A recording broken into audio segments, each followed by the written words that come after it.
ভগবতে বাসুদেবায় নমঃ।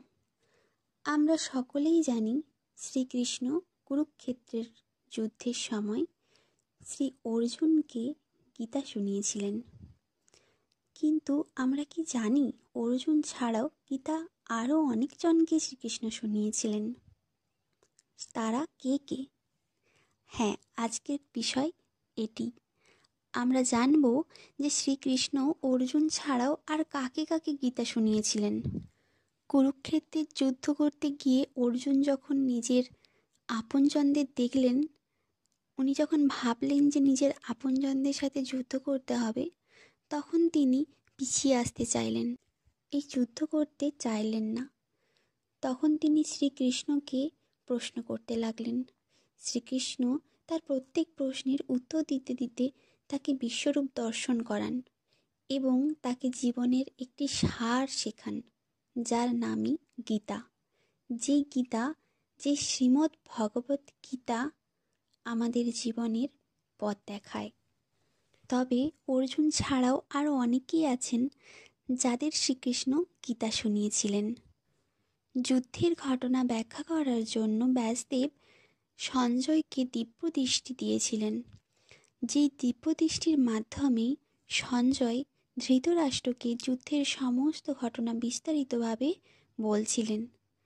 সেই দিব্যদৃষ্টির জন্য সঞ্জয় সাক্ষাৎ ভগবানের মুখ থেকে গীতা শুনেছিলেন।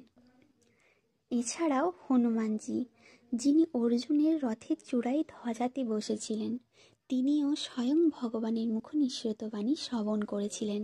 এমনটা মনে করা হয় ভগবান শ্রীকৃষ্ণ হনুমানজিকেই গীতা শোনাচ্ছিলেন।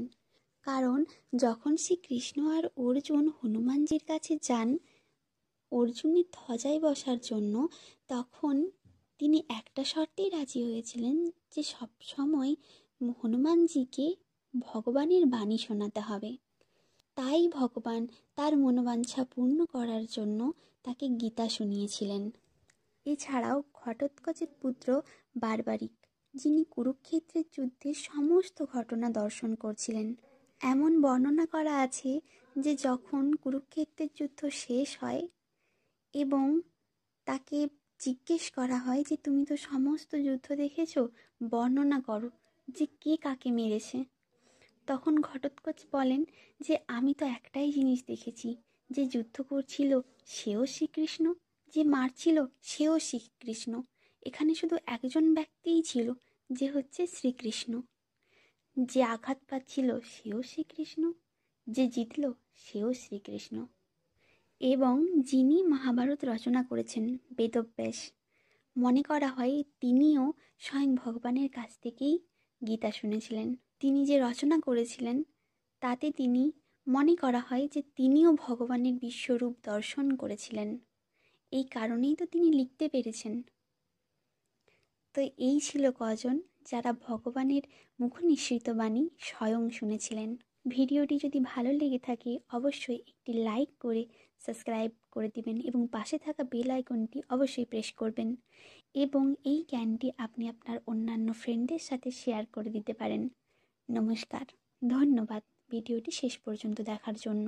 আপনাদের যদি কোনো রকম প্রশ্ন থেকে থাকে তাহলে অবশ্যই নিচে কমেন্ট বক্সে কমেন্ট করে জানাবেন। চেষ্টা করব, যথাসাধ্য চেষ্টা করব শাস্ত্র অনুযায়ী তার উত্তর দেওয়ার। ধন্যবাদ।